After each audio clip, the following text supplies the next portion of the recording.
Welcome to The State of Us. Beyond mainstream cable news and party lines, with a millennial and a boomer, The State of Us pushes past the noise and uncovers all the issues that matter. Here's your host, Justin T. Weller. President Trump's campaign is spending significantly on advertising in Georgia, Iowa, and Ohio, 3 states he easily won in 2016. While Vice President Joe Biden's campaign has spent next to nothing on ad buys in those states.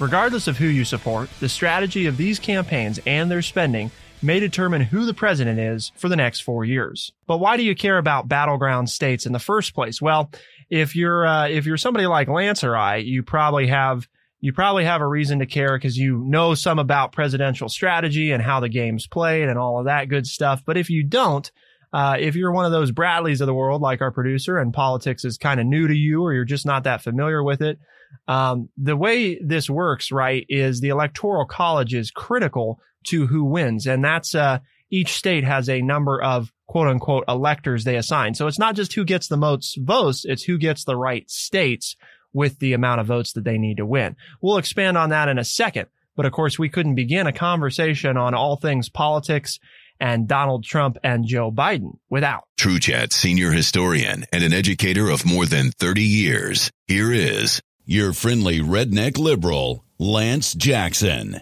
Well, for me, why do you care is whether you're a supporter of Trump or Biden, or you're one of those magical, mystical people they call swing voters or undecided voters. This is how we're going to pick the president. And so whether or not, if you live in California or, another state that is pretty much maybe already decided, at least the past has shown us that your state's decided, you're interested in these because this will be determined how we pick our president. Just because your state goes red or blue doesn't dictate what happens on the national level. So if you have any interest in who our next president is going to be, for whatever reason, whatever camp you're in, this is a show for you to show you what both sides are attempting to do or not attempting to do by where they're spending their money here 4 months out before the election. Regardless of who you support, what we're going to talk about has relevance for both campaigns. And I think, most people that listen know probably that you and I aren't big on Trump, but we're going to be probably, my guess is, harping a lot on the Democrats today because we think they made some pretty dumb mistakes in 2016. And based on some of the data we're seeing, they might be setting themselves up for some of those same mistakes again if they're not careful. So when we look at the battleground polls, Lance, and something important here I just want to mention, because we say polling, right? And there's going to be some people out there that are like, oh, you're talking about polls. So, nothing you say matters right now. This is the Real Clear Politics averages. Okay. So if you're not familiar, you can go to their website. What they do is they take a host of reputable national polls. So polls from places like Fox News, the New York Times, the Wall Street Journal, MSNBC. So they take from both partisan and nonpartisan outlets, but places that have a reputation of conducting polls with some level of accuracy. And then they combine those to give you an average. Therefore being, as far as polls go, about as accurate as you can hope for. One of those big gripes in 2016, Lance, is, well, look, the polls said X, Y, Z and the opposite happened. Well, that does happen. Polls are predictions, not guarantees. And I think that's an important note as we go into talking about this. It's all based on the data. There is a margin of error. So take it for what you will. None of this means that this is the way things are going to shake out. In fact, a huge part of what we're talking about is the mismatch between what the polling's saying and what the Democrats and Republicans are doing. Polls are just a predictor, but generally they have been pretty much spot on. And so people started to take the polls as a fact, and polls aren't facts. So in a sense, if you're saying, well, because of 2016, you can't trust polls. Well, the reason you're saying that is because 2016 just proved that polls aren't facts. But for the most part, polls are correct. If you go back and look at most things that polls have been taken on, they turned out to be pretty close to exact more than just the majority of the time. So, 2016 is more of an outlier, but I do understand those people. I don't put as much the belief into the polls as you do, Justin, but to say, well, they're not true because what happened in 2016. No, as Justin explained to you, polls are more or less just, very strong, predictors, not facts. They weren't completely wrong. I mean, a lot of the polls indicated that Hillary Clinton would win the most votes, which she did, but she lost the election. And that's part of what's difficult, I think, for some people to get their minds around, Lance, right? If you don't really hone in and understand how the presidential election works, it isn't who gets the most votes. And that's why you have to look at polling like we are today of individual states, not just who does the nation want to be president, because who the nation wants to be president, the majority of people, right, is not necessarily how our presidential election is going to turn out. The polls even predicted that Hillary Clinton was going to win in the Electoral College as well.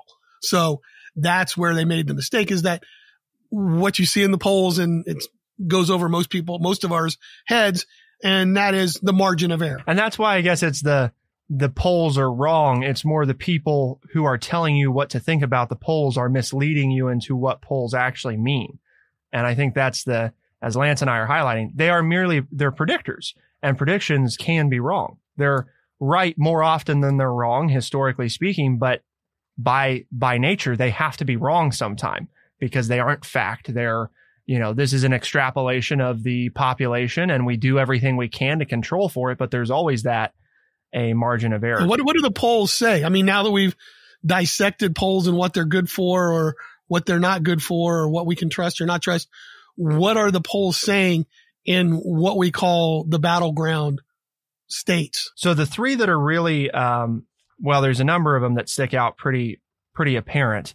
It's very close across the battleground states, just I guess is the high level view. And what are we talking about? Arizona, Florida, Georgia, Iowa, Michigan, North Carolina, Ohio, Pennsylvania, and Wisconsin. Okay. These are the ones that, according to the Wall Street Journal article, which is of course linked at thestateofus.org, these are your battleground states and the polling that we're looking at today. And this is up to date as of the last survey in those states, so June or July of 2020. For the most up-to-date information and the most up-to-date polling, 270, the number 270, towin.com. So 270, TOWIN.com. 270towin.com is a good place. Lance and I have used it pretty much every election, Lance, right? To take a look at, the maps, both polling, from different places, predictions. You can make your own map. It's a good resource if you want to play around with that or look at a map as opposed to just look at the polls. But the interesting thing here, Lance, is that in Ohio, which is a state, right, it's where you and I are at, where we're recording from, in a state that Trump won by, I think it was about 8 points in 2016. At the moment, Biden and Trump are statistically and from a polling standpoint, tied exactly at 47.7%. Favoring Biden and 47.7% favoring Trump. In Pennsylvania, we're leaning a little bit Democratic here, leaning Biden, but it is almost within the margin of error. But it does, if you look at a map, it is labeled as light blue, which means it's leaning slightly toward Biden because it's just outside the margin of error at the moment. When we look at Florida and Michigan, the story there is about the same, almost within the margin of error, very close. Part of the problem when you do averages is different polls have different margins of error. So this is it. This is one of the faults with doing averages, which we've talked about before, is this idea that we don't have the ability to average that in a way that's really reliable in terms of the margin of error. But basically, it's states where the margin is less than 5% is shown as a toss-up, where leaning 10% is at least a 10% margin. So it's not perfect, but the reality is most of these states are so close, Lance, that at this point, they could go either way. And part of what we're going to look at coming up is that mismatch in ad spending with the proximity of how close some states are. Well, if you look at the map, in this report, 9 of the states are mentioned. And those are the ones that are mentioned in this report because they've taken a poll in the last, their polls have been processed in the months of June and July. And so it's the latest data that we have. But if you look at the map that Justin's referring to, and remember, this is all connected to the show at the State of Us, and you can go in and look at it and see what we're talking about. But I just did a quick look, and if I'm wrong, but you can correct us, that 15 of them are blue for Biden and 10 are red for Trump right now, pretty solidly. That means that even though this report only covers 9 states, that there are 25 states that fall within pretty close to the margin of error. So when we're isolating a few states and talking about them because of the nature of the report and the strategy that the campaigns are basing their TV ad money on this report. But if you look at it, the race is still pretty wide open, even with all the data. There are a lot more states than 9 that you could call battleground states at this point in time. And the ones that we've focused in on today, and some of the ones that we'll talk about coming up, these are ones that Trump either won handily in 2016 or won, by a close margin, where he is now outspending Biden in these areas. And that's what we're going to look at coming up. What does this mean that he's spending more in these areas? And also, what does it say about the Democrats' strategy that they're spending less in these areas? To find out, keep it here on The State of Us, and we'll be right back.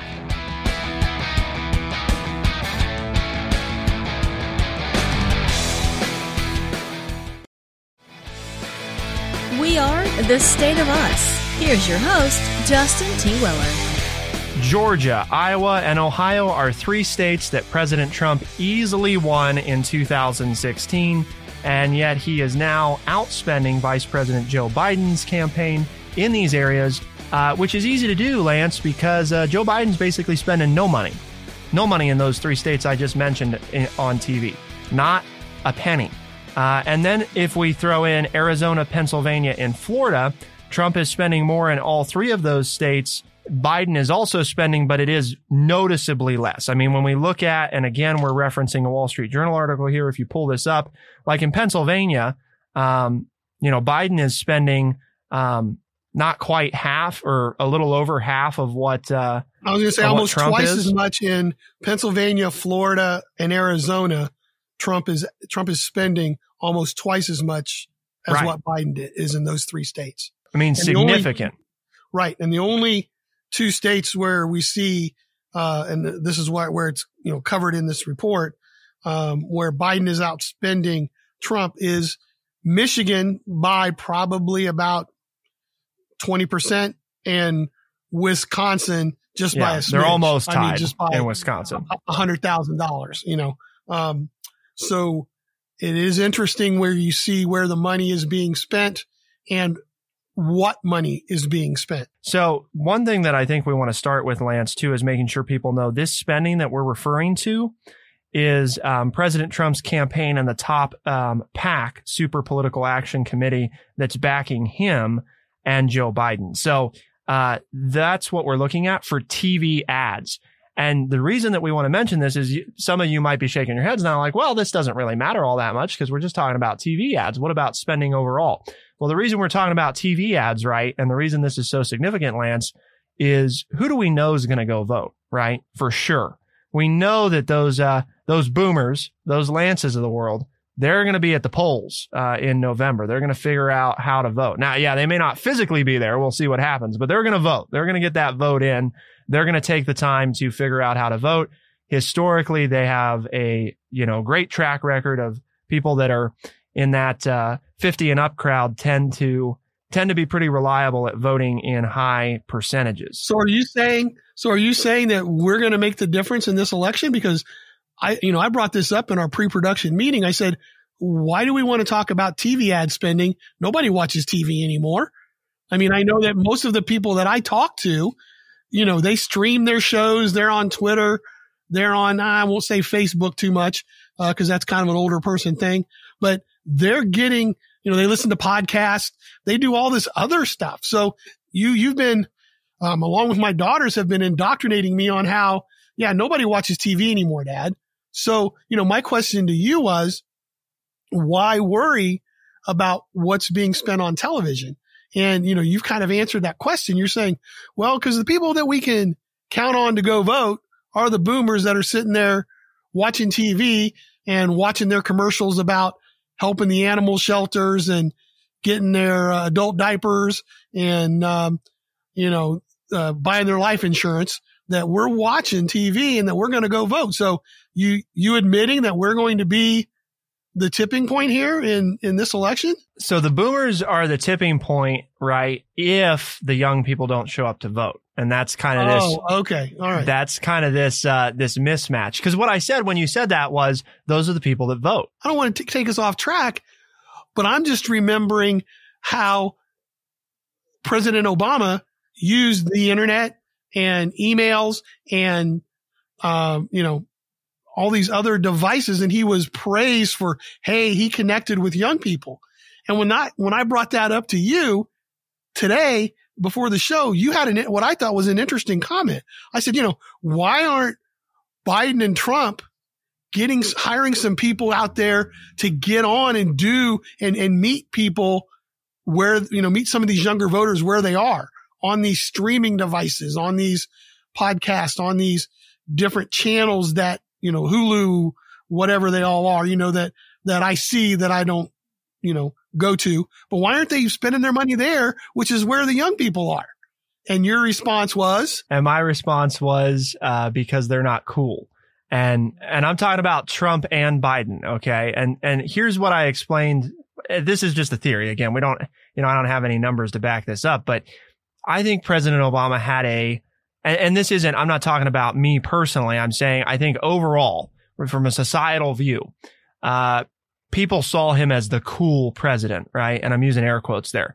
He does the brackets. He sits down. He talks a little about sports. He puts his feet up on the Oval Office desk, right? He takes his coat off. He rolls his sleeves, right? I mean, he's the cool president. That was part of what he used, I think, to win, is he was an approachable, likable kind of guy, right? I mean, at least, and again, I'm talking from an election standpoint. So don't, any of you out there that aren't fans of Obama, I'm not talking about policy right now. I mean, his approach to relating to voters. That is not Biden and Trump's approach. And I think they have different approaches respectively, but that is not what they're going for. They're not going for, I'm the guy you sit down and, talk some NCAA March Madness with, right? I'm not that guy. That's not who I am. That's not what I'm about. And that's okay. I'm not saying that one's better than the other, but I think that was a prerequisite to social media being effective for President Obama. Is social media effective? Yes. But part of why it was so effective for him is he was playing on I got to have my BlackBerry, right? I got to have it. And I know there's probably some Gen Z out there like, what the heck's a BlackBerry? Or, that's so lame. Why would you use a BlackBerry? Well, at the time, guys, that was cool, right? That was a cool device. And it was a big deal. I mean, people, the president's got to be able to tweet, right? He's got to have his Twitter because he needs Twitter. So, I mean, there was all these things that were playing into that. And I think that's part of it. Biden and Trump use social media and they can reach old people now more than they've ever been able to before through platforms like Facebook, because we know that, it has a large portion of that 55 and up crowd. So I think it's an important part of the strategy, but I think the ad spending on TV is always been a good indicator of what are they spending in the state as a whole, right? Spending on TV is always expensive and always eats up a large chunk of campaigns. So at least for the next few campaign cycles, it's going to be important. Most of us probably understand why we're seeing money spent in Pennsylvania, Florida, Michigan, and Wisconsin, because those are the states that, besides the states that supported Trump outwardly, I mean, in big numbers, but those were the states that kind of surprised people that Trump was able to win by a slight margin. So it makes sense that the president is going to spend money there because he needs to hold on to those states. I mean, if he has any chance of winning in the Electoral College in November, he has to hold on to those states that he basically flipped or took from the Democrats in 2016. But it's interesting how North Carolina is a state that he held, which was important in the 2012 election in 2008 with President Obama, because went in and kind of took North Carolina from the Republicans, and battled there really strongly. But then Ohio, Iowa, Nevada, Minnesota, Georgia. Ohio, Iowa, and Georgia, the president won fairly easily, and he's spending money there. And the Democrats are spending nothing.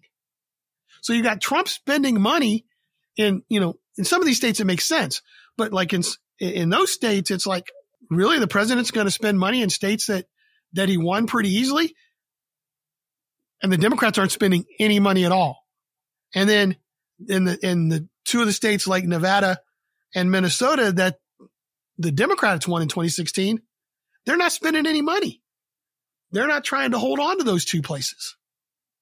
What's your take on where the money's being spent, Justin, and why they're spending it where? And are we seeing a repeat of what you feel is an issue from 2016 with the Democrats?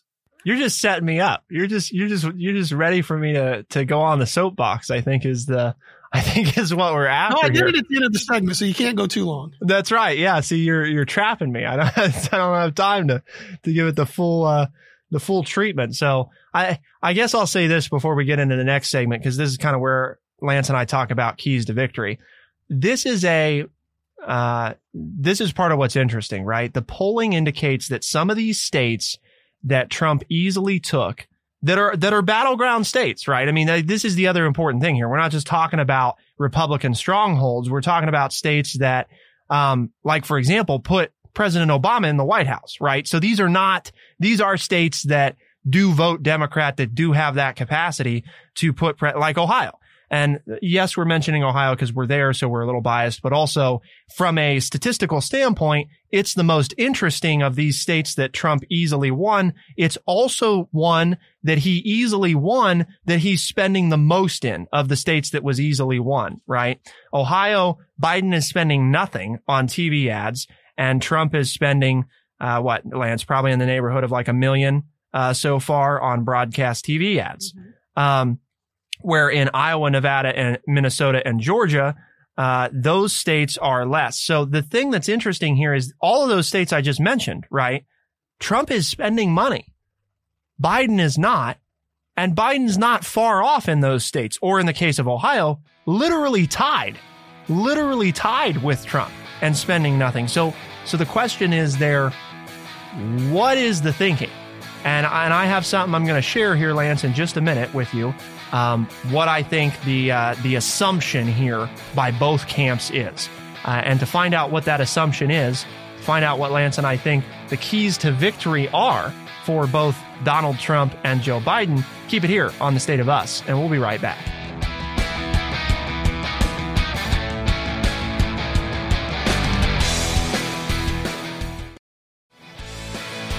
We are The State of Us. Here's your host, Justin T. Willer. Your 9 battleground states, Lance. That's what we've been looking at so far today and talking about the little bit of mismatch that's going on. Some of these states that Trump easily won are back in play. They're not safely Republican, right? Where in 2016 he took them handily. And we're talking about, in this case, Ohio, Iowa, and Georgia are the main ones that we've been focusing on. But these battleground states have some interest to them as a whole. So I'll lay out for you what I think's happening. I think that the Democrats are looking at Michigan and Wisconsin, right, as Democratic states. And historically, in recent times, they go Democrat slightly more often than they go Republican. And those are both the states where, guess what?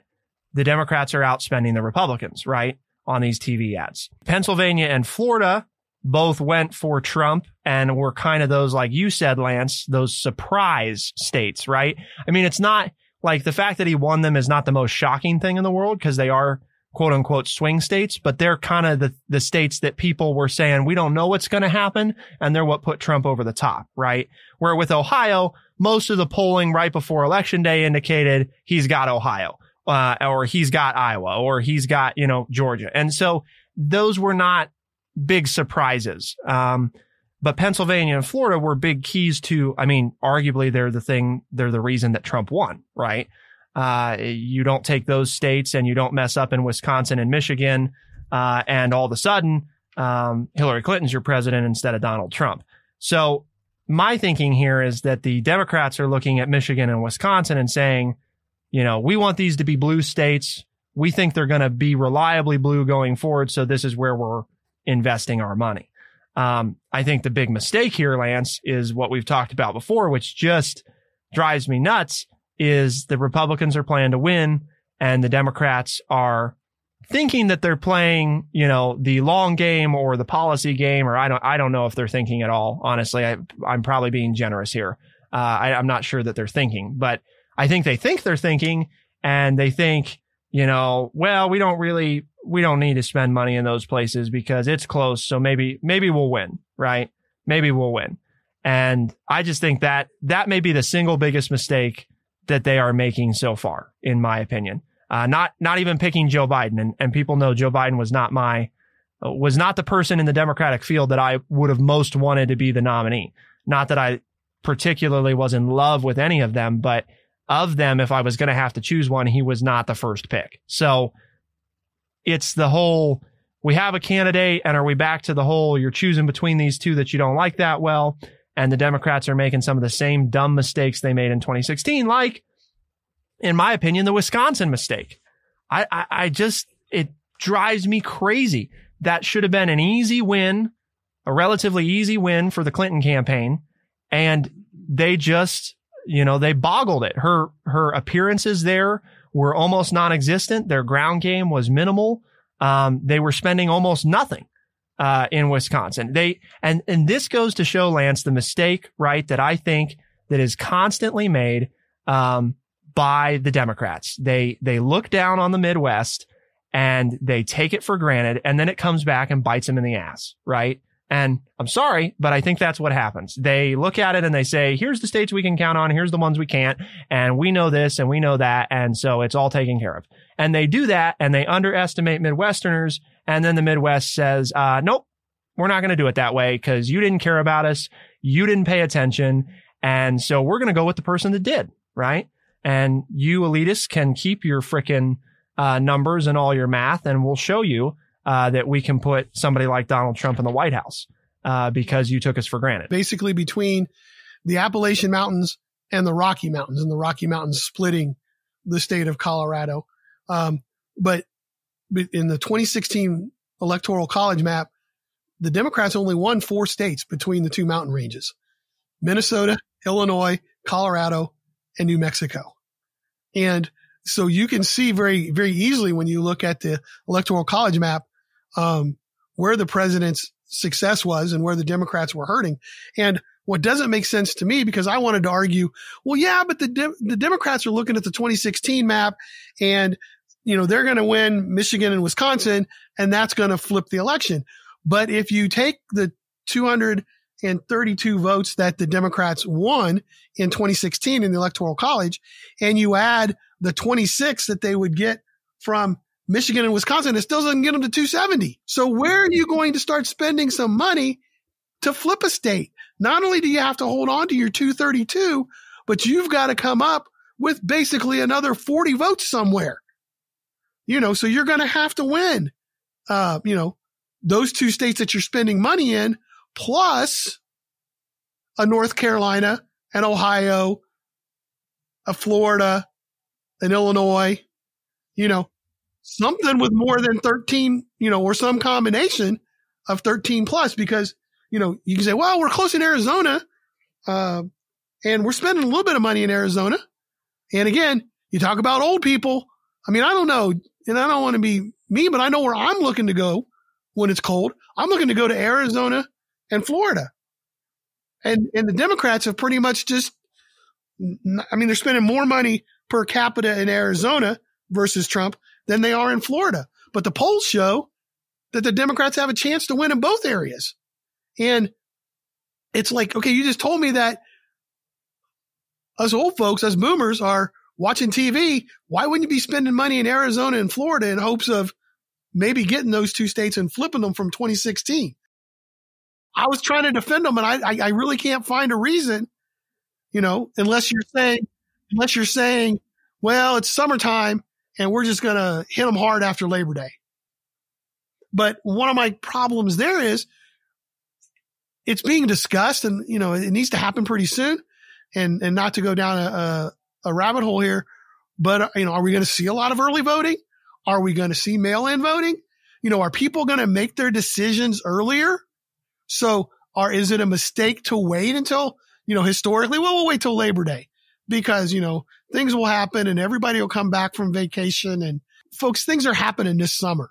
I mean, it's been repeated by people a lot more intelligent than myself that this is a lot like 1968, that there are tons of things going on here in the spring and summer of 68.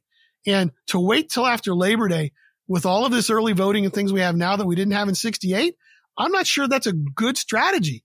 I think if you have, make hay while the sun shines, right?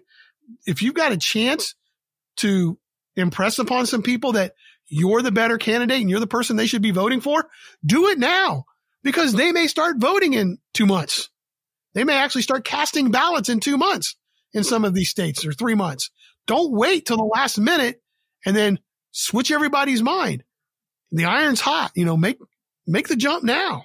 I was in at our local board of elections, Lance, just the other day, and the guidance at the moment is everything's going to proceed the way it usually does, which includes, by the way, in places like Ohio, early voting starting in October, right? So you wait until after Labor Day, which is September 7th. You mean to tell me that you think you're going to turn people around in under a month? You're going to blitz everybody in 5 weeks? When let's look at it right now. Whether you're a Trump supporter or not, things aren't going his way. You understand what I'm saying? I mean, the job market's improving, but there's still a lot of people out of work. The virus is spreading, and there's this whole discussion of schools, and I'm not trying to, I guess I am getting political, but I'm not taking sides here. There are a lot of issues here that are giving the president, the whole issue with systemic racism and what the president's been saying as far as statues and flags and police. None of this he's really making a lot of friends with as far as switching votes. And why aren't the Democrats jumping on this kind of stuff now to get the support that will carry over into the fall? Those are just the questions we have, And and that's what you and I talked about before the show, right? Is the difference between Republicans play to win and Democrats want to pretend like they don't play at all. In other words, it's not a game for us, right? This is real. We want to talk about policy. We want to talk about these ideas. And the Republicans understand that if somebody's on their heels somewhere, you got to knock them out. And if you're on your heels, you got to regain your footing, right? And that's what they're doing. What they are doing, what Trump's campaign and Trump's team and the GOP are doing is they're saying, we're not in a great place in these states, right? And their campaign has said, and I quote, we don't take states for granted, right? Whether or not you believe that's true, the statement alone is more than what we're seeing from Democrats. And that's, I think, part of what frustrates Lance and I is, again, regardless of what side you're on, it's the Democrats are not executing keys to victory right now. The Republicans are. And I think that's what the keys to victory, Lance, come down. You don't take states for granted. And you would think that after 2016, the Democrats would have learned that. So I guess I'd say, I think forget policy, right? Just from where are we going to spend money? The Republicans are executing their keys to victory. I have no advice for them other than keep doing what you're doing. Keep outspending the Democrats as long as they're going to be idiots and not spend in places that they really actually have a shot with you right now. Keep outspending them. I mean, you're outspending them in states because they're not spending anything. Hit them hard, right? Regain your footing. I mean, no advice for the Republicans. They're doing what they need to do. The Democrats, on the other hand, they're being the same dummy-dumbs that they were in 2016 and taking states for granted. So for me, it comes down to quit taking states for granted. You have a chance, knock him out, and I'm talking about Trump, while you can. Because the reality is, Lance, you wait until after Labor Day and Trump spent twice as much or 100% more than you have in these states. He's already regained support, and it's too late. It's too late then, because that uncertainty that some people have right now, it's all shored up. They've seen the ads 10 times and they're like, yeah, I remember why I voted for Trump. I'm voting for him again, right? And now anything that you say, Biden's campaign, it doesn't matter because they've already decided. You have an opportunity right now. If you've got a message, get it out. That's what I would say to the Democrats. You said it very well, but the only thing I would add there is if you are the Democrats and you have a message, you need to get it out, and you need to get it out in all of these key states. As we said before, and I'll reiterate, you could have as many as 25 battleground states right now, and you're not playing in all 25 if you're the Democrats. Now, if you don't have a message, then just keep doing what you're doing and hope that the president continues to, quote, in air quotes here, mess up, in your words, and make mistakes, and you're going to win by default. But if you're going to play to win, you need to get your message out in these 25 states that are still up for grabs. You've coached for a few years, Lance, right? We'll leave it on this. You've coached for a few years. We're talking about like 30 years here, folks, just to be clear. About 35. Not to be exact. Coached a few 36. years, been a sports fan for a few years. In your professional opinion, teams that play hoping that their opponent will screw up as opposed to playing to win, how do they usually fare? Do they usually win? Not usually a good indicator on being successful. You usually want to train your group to do what they need to do to win the game. You don't want to depend. And as a famous coach once said, you play the game to win the game. That's why we play the game, to win. So if you're going to play the game of politics, you're not doing it just to get the word out, to get your name in public and write a good book. You're playing the game of politics to win, or at least I would hope so. That would be the thinking. So, Lance, why do we have this conversation today, right? We talked about strategy. We talked about something that in the summer most people aren't thinking about. But in fact, that's precisely why we took time to discuss it. What is that goal that all of these programs on the True Chat Network are pursuing? Well, today particularly we did it because you're upset, but I can always talk about politics. But our mission statement here at True Chat is to educate people by providing honest, open, and respectful conversations. And the key to this is we can have that conversation, but we need to have it with more people. So we need your help. Tell your friends about us, tell your family members about us, tell the people you work with, and tell them they can pick us up, anywhere that they listen to find podcasts like Stitcher, Apple Podcasts, and my personal favorite, Spotify. You just said something that made me think, Lance. I just wanted to make sure people know this. The main reason I'm upset, not because I want Democrats to win. I'm upset because I don't like being taken for granted. And I think that's how a lot of people in the Midwest feel when any political party treats us the way that the Democrats are treating us right now. And I think that's part of why Trump won in 2016. So regardless of what you want to happen, think about that and think about it if your team is approaching these states the right way. For the State of Us on True Chat in Urbana, Ohio, I'm Justin T. Weller. I'm Lance Jackson. Special thanks to our producer, Bradley Butch, for getting this all put together. Thank you all for tuning in. We'll see you next time. Be the change.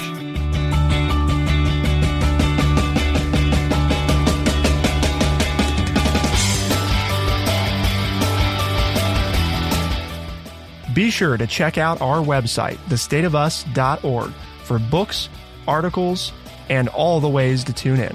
thestateofus.org.